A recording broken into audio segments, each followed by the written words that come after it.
All right, good evening, and welcome to the December Community Development Committee meeting. We're going to start tonight by introducing ourselves and saying who we represent. Judy? Judy Ochterhoff, District 17, Deer Park, Silen, Emerald, Glenwood, Glenwood City and Forest, and the next person will also be representing part of Stanton. So that'll be up to 7. Ed Schockner, District 1, north part of the town of Somerset and the village of Somerset. I'm Dan Hansen, District 12, which is New Richmond and part of Star Prairie. Ellen Denzer, Community Development Director. Ken Witt, County Administrator.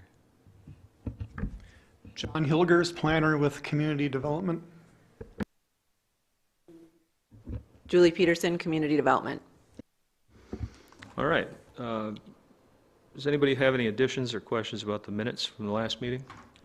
And we'll let those stand as approved. Public comment. Does anybody have anything they'd like to say that's either on or off the agenda?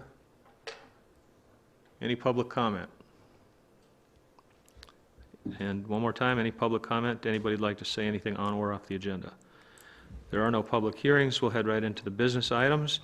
First one is a resolution approving the text amendment to the Town of Hudson zoning, and that would be ordinance chapter number 105. John's going to give us a presentation. Good afternoon, Mr. Chair and committee members. The first item on your agenda tonight is a resolution that would approve Town of Hudson zoning amendments. Under state law, county boards are required to approve all amendments for town zoning. Specifically tonight, the Town of Hudson has undertaken a number of various amendments that they've been looking at over a few months. On page 4 of your packet, we just summarized and highlighted the main ones. Nothing out of the ordinary. I mean, they were looking at permitted uses, lot area height, setback standards, modifications to their definitions, some added language about chickens and setbacks for their St. Croix Industrial Park. One of the things we look for as staff is to make sure they've complied with publication of hearing requirements. They provided minutes of all the actions of their plan commission and town board, and then they did provide a final zoning ordinance that was adopted. A full copy of the code is in your packet. All the changes are stricken that are eliminated and underlined for added language. Staff has reviewed the information. We would recommend approval of the Town of Hudson amendments. Very good. Do we have a motion? I'll make a motion to recommend approving the text amendments to the Town of Hudson zoning ordinance chapter 105. Judy, I'll second. Okay, good. All in favor say aye. Aye. Okay. Pope Judy. I'm sorry. All in favor say aye. Aye. Sorry. Okay, it's unanimous. Thank you very much. Moving on to the next item, which is business item number 2, TAP Grant Phase 2 Highway 35 Bike Trail update. John. This is just a basic update for the committee members to let you know that we are in the process of applying for a Phase 2 grant for the Highway 35 off-road trail project. As you know, the TAP grant program is a federal funded program that's administered by the state DOTs. This is an 80% federal grant and 20% local match. The proposed project is consistent with the 2017 St. Croix County Bicycle and Ped Plan that was adopted. And real quickly, just as a refresher for the committee members, Phase 1, which is now funded, and we are in the design phase, would be Phase 1. That goes from the village of North Hudson on the map here to the south side of Old Highway 35. That's a 1.11 mile stretch of trail that should be under construction by late next year. Phase 2, which is the grant application we're working on, would be 2.21 miles outlined in blue. It would be an off-road trail from Old Highway 35 and then up County Road V until it intersects with River Road. At that point, we would do some on-road striping and signage along River Road until it gets to the entrance of Willow River State Park by Trout Brook Road. It's not necessarily an entrance, but the state park is doing some bicycle trail upgrades in this area that we will be able to connect to if and when the grant is approved. We just got some estimates today on the proposed project. It's slated to be about a $500,000 project. So the 20% county match would be approximately $100,000. The grant is due January 28th. We would likely not find out any results until around Labor Day of this coming year. The other action that the committee will be asked to approve on in February would be a resolution of support that we will then submit to DOT. So just a rough update, we are working with the town of St. Joe on the River Road phase, since that is a town road. So we have had some communication with the town of St. Joseph on that aspect of the project. Any questions? Judy? Well, I mean, I'm all for that. My main question is the county going to finance the 20% for everything that we would get a grant for 80% for? My recommendation would always be to leverage that type of money. So if you can get, the other 80% funded by state or other funding agencies, I would recommend it. It's the best use of money bringing resources to the county. The third and final phase of this project is shown in red on the map on the screen. It's cut off, but the red section would go all the way up to the loop trail. So from County Road V to the loop trail is about a 3-mile run, and that would be the most expensive phase of this project. So that's something we will need to deal with in the future, but right now the project before us is phase 2. Any further questions or comments? Thank you very much, John. Thank you. That brings us to item number 3, financial report. Ken?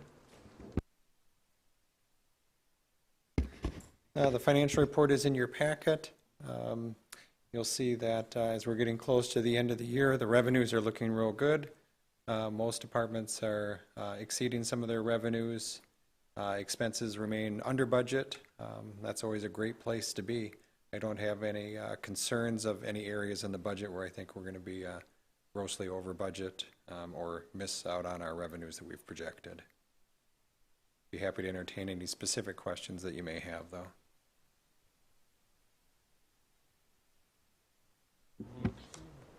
Really? I could say I really like the red and the green and the black, and hopefully that would be nice if you did that for the entire budget for every department, but it was much easier to understand. I just thought it was for Christmas. Yep. The Christmas colors, yeah. No, it looks good. I really appreciate it. All right, then we're moving on. Thanks, Ken. This is too easy. Let's take a look at the solar farms. Ellen?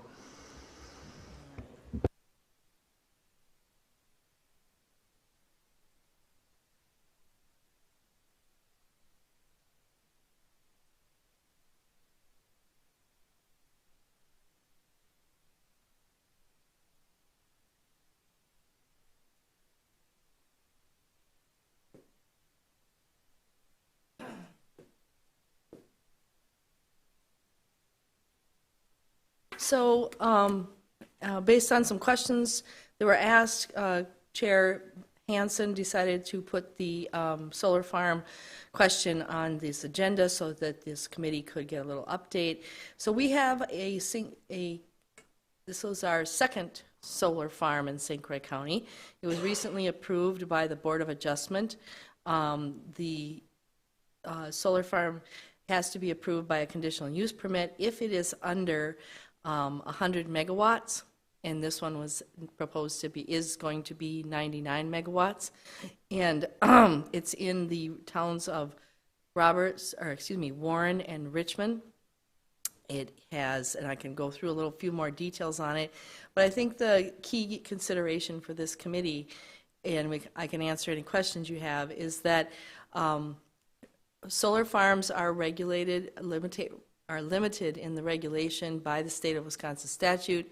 There are a few areas that the county can influence, and the areas that we can influence generally are described very clearly and memo that came from our legal counsel.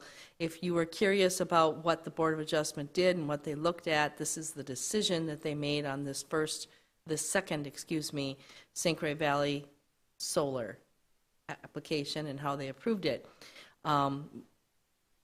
So it describes the findings and then describes the actual decision, and there are some regulations. Most of them are things that were proposed and that by the applicants themselves.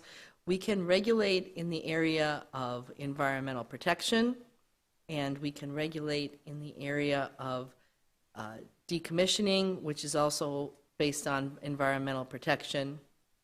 And so there is in here also a copy of the draft development agreement that was proposed. It isn't quite finalized yet. It was proposed that it was a condition of the Board of Adjustment's decision that it has to be signed by December 30th, which it will be. Legal counsel is working on a few last details, basically the legal description that it will be filed. And so that kind of summarizes that. I didn't really intend to go through all of this in great detail. This is an example of the attachment that was attached to the developer's agreement. Shows exactly where it's located. It is 980 acres in total. There are 680 some that would have solar array on them. Some portions are buffers to neighboring property owners, or there is a lot of water resources also on this site, and so they would not be developed because they're water resources. This is a sample of what we used for the draft of the legal descriptions, but these have to be cleaned up, and that's what they're currently working on. And again, this was the draft that the Board of Adjustment saw, not the final decision. So I'll go back up to the memo from our legal counsel and talk about that for a minute.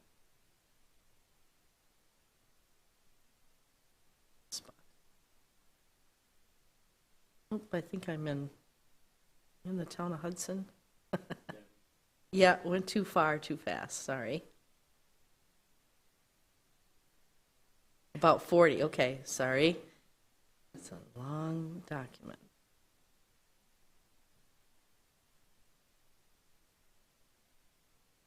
Budget. Yeah, I know. Okay, so it should be the very next. No. Item. I didn't either, but I thought I loaded it. Is it?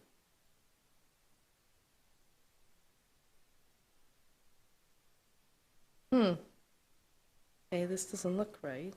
I go past it at the end.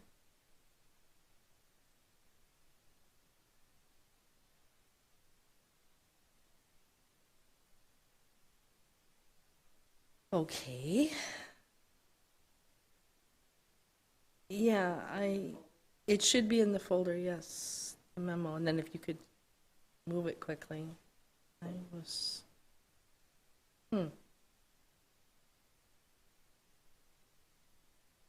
Okay. I'll give you a minute to find it.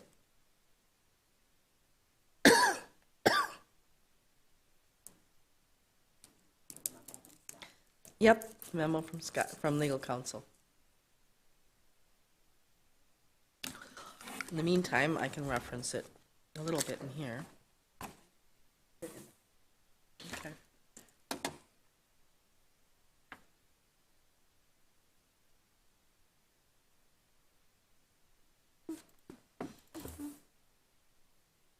There you go.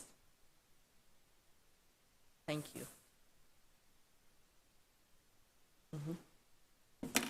So, this was written by legal counsel Corporation Counsel Scott Cox, and it's the legal standards for when you're considering a conditional use permit for a solar farm. Again, it has to be, so I'll just, right in our current zoning ordinance, section 15.385, parent 2, the St. Croix County Zoning Code provides, and this is straight out of Wisconsin statutes, that the limits on restrictions, Board of Adjustments shall review a conditional use permit for solar energy apply criteria set forth in A through C, which is very short. No restrictions shall be placed either directly or in effect on the installation or use of a solar energy system unless the restriction satisfies one of the following conditions. It serves to preserve or protect public health and safety. It does not significantly increase the cost of the system or significantly decrease its efficiency. It allows for alternative systems of comparable cost and efficiency. Again, verbatim from state law. And it basically limits what we can do. So then Scott provided examples of, this is straight out of the statute. You can see it's almost verbatim. And then there are several court cases, Calumet County, wind farm. This is very similar to what the wind farm wind regulations are also. Could not make new policy. We have to follow the state statutes. To encourage the use of renewable sources of energy, the legislature resolved to remove the legal impediments to such systems in 4 ways: codifying the right of individuals to negotiate and establish renewable energy resource easements, clarifying the authority of and encouraging political subdivisions to employ existing land use powers for protecting access rights to wind and sun, creating a procedure for issuing permits to owners and builders of active solar and wind energy systems, and encouraging political subdivisions to grant special exceptions, which is another word for conditional use permits, and variances for renewable energy resource systems. So basically, if you read through all of this, it basically provides the legal basis and the court cases that have supported the statutes that we are following. So the only area where there's really not wiggle room, no, I shouldn't even say significant or anything, is again when it comes to like stormwater management, setbacks from water resources, which are all in that decision that was done by the Board of Adjustment, following exactly in our standards for any other proposed use, and general setbacks from property lines, which are not very great for a use of this type, but again follows the rules. And then the next area is the decommissioning. So what we did, knowing that if we had a future one, which we may end up seeing, over 99 megawatts, going over to that 100 megawatts or more, that other counties, we researched what they had done, and they had used developers agreements. So we drafted a developers agreement trying to provide some guidelines for any future activity, and that developers agreement was then referenced in the Board of Adjustment's decision, but they didn't actually act on it directly. In that, we negotiated with the applicants and talked to them about what we felt was a reasonable approach to decommissioning. They had provided an outstanding application that detailed all the steps they would take in the decommissioning and all the steps they would take during construction. They were very professional, very thorough in everything they did. So overall, we felt like it was a very straightforward application. I would add that our who couldn't be here tonight, our land use administrator, Mike Wozniak, did have involvement in citing 12 solar farms. They were smaller than this one, but 12 solar farms in his previous position in Goodhue County, Minnesota.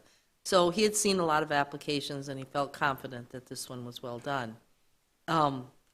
So what we had in there, we did end up talking quite a bit about the assurance and how much the assurance should be and what it should be involved with. You need to remember that this is a little different than most of the other times we require assurances, and St. Croix County does. Our zoning ordinance requires it for improvements related to subdivisions. We require it for non-metallic mining because there are reclamation standards set by the state and that we set with regard to non-metallic mining. So those, we have some basic standards, but this is different. The property is owned, obviously, still by the landowners, could be farmers, could be others. They are leasing it for temporary use, even though that temporary use is estimated to be 40 to 50 years. And so you're looking at a little different situation.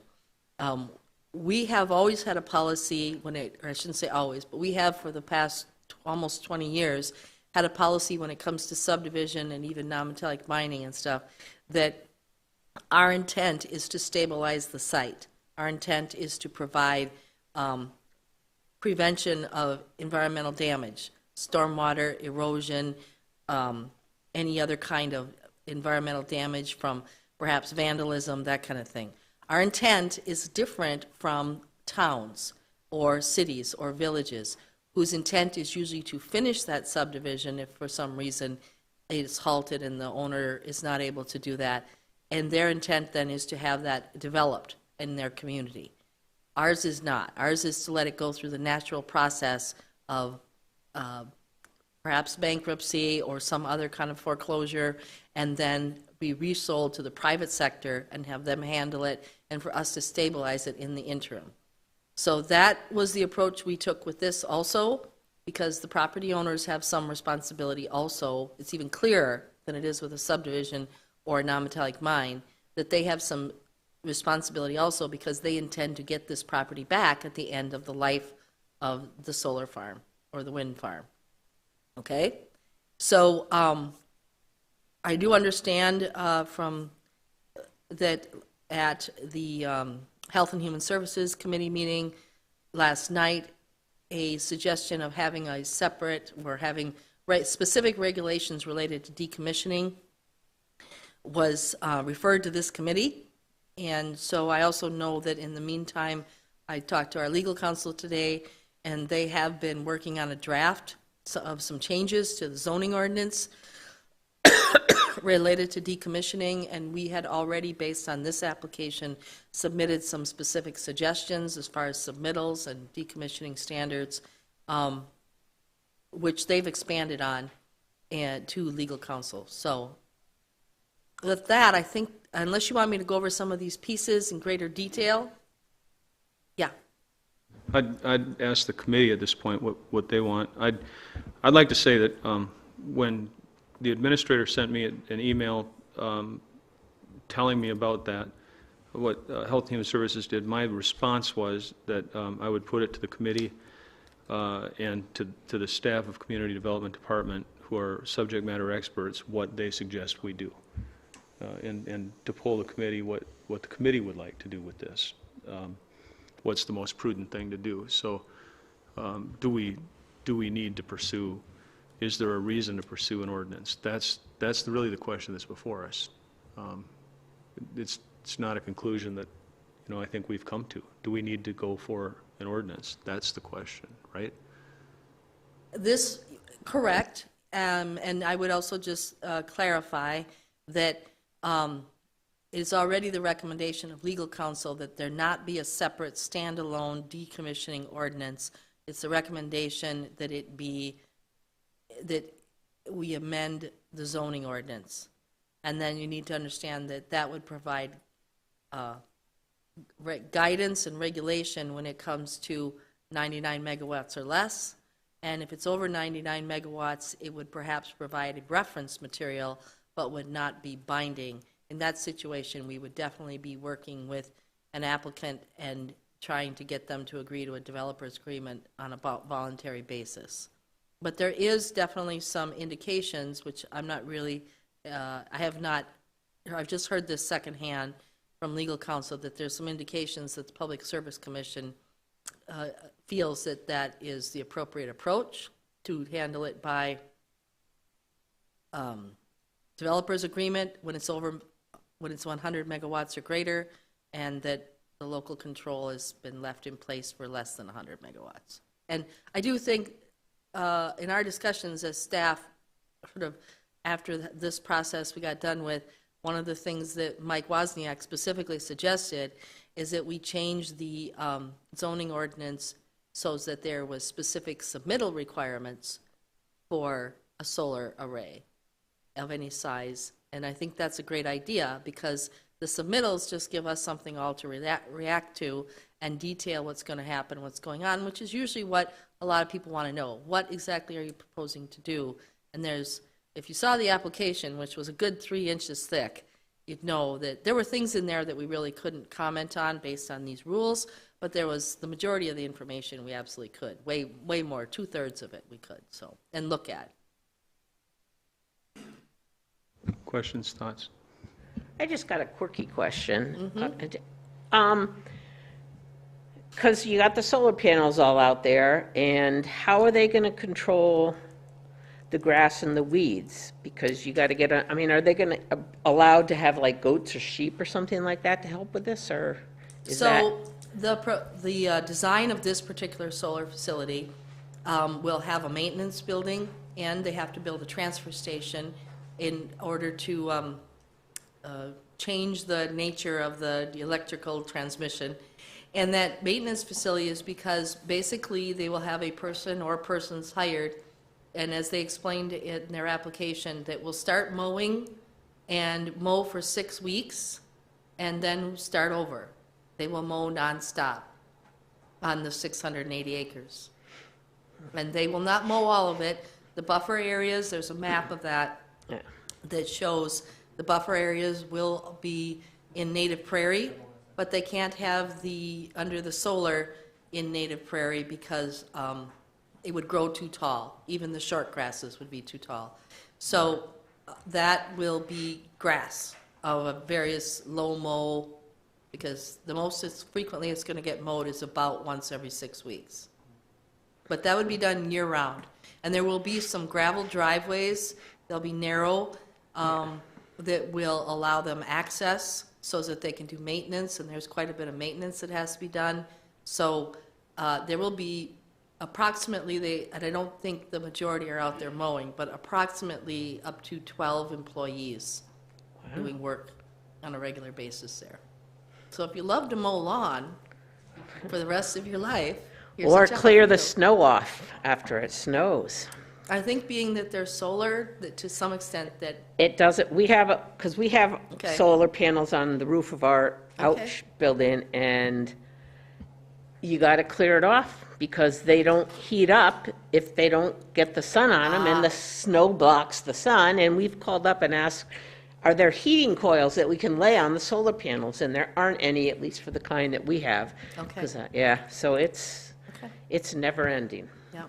So I'd like to just informally poll the committee. Do you feel that this is something we want to pursue to follow the staff's advice and give our blessing to modify the vote to change the zoning ordinance to?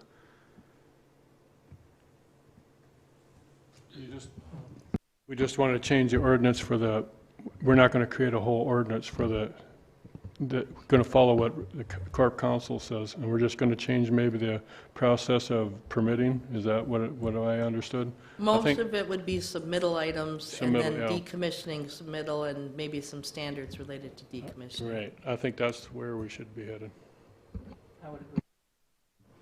And that's my opinion, to follow corporate counsel and Wozniak's advice and Alan's advice. I think we just pursue that, and we're. And it will come back to this committee to be reviewed and then recommended to county board, because it's an amendment to our ordinance. I think that's a wise and prudent course of action. And you've got our blessing, so thank you. Okay. Moving on. Thank you, Ellen. Well, you're up. Yeah. Announcements, correspondence. Oh, I can't get, can you switch it? I'll get there.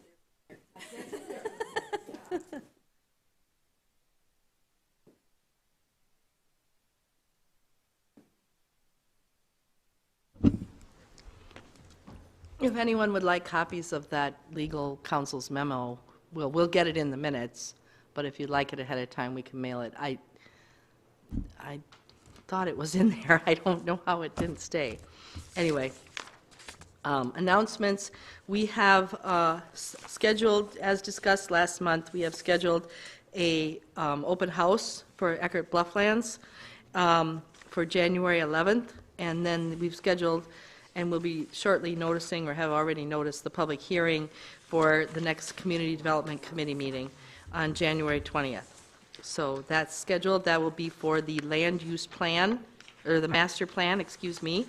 And this is a simple handout. We've already, and John can explain it in greater detail if you'd like, but we've already got it on Facebook and on our website, and are promoting the open house. Gotten a few comments back already, and generally, Generally, all positive, and even some questions about requesting more activity on the site than what's planned. So I don't know if you have any questions on that. It's just an announcement, but real quick, if you have questions on where it's announced or how it's done. Nope? Okay.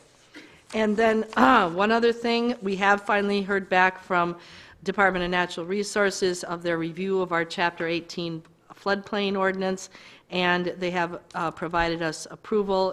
They will still review it one more time after we adopt it, but the indications are it will be approved. So in January, we would like to have our second overview with the committee. If you recall, we did go over the ordinance last summer with you. There aren't hardly any changes except what DNR has requested since then. And it's not a very long ordinance. It's a total of 3 pages, so should be quick.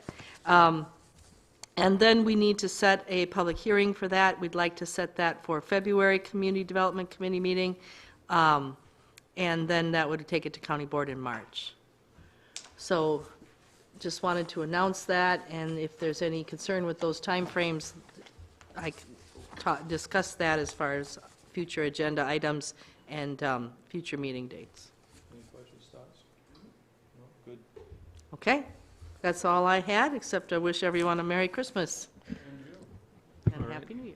Then, Well, I have one announcement, Dan. Okay, Judy's which on. is I don't know if everybody knows about this or not, or whatnot, but the wind farm and forest has pulled out. So they've given up plans to develop a wind farm and forest. Yep. So just wanted to give people a heads up. Interesting. All right, the date of the next meeting is Thursday, January 20th, 2022. We'll see you there or here. And Merry Christmas, everybody. Be careful and safe. Happy New Year, and we adjourn.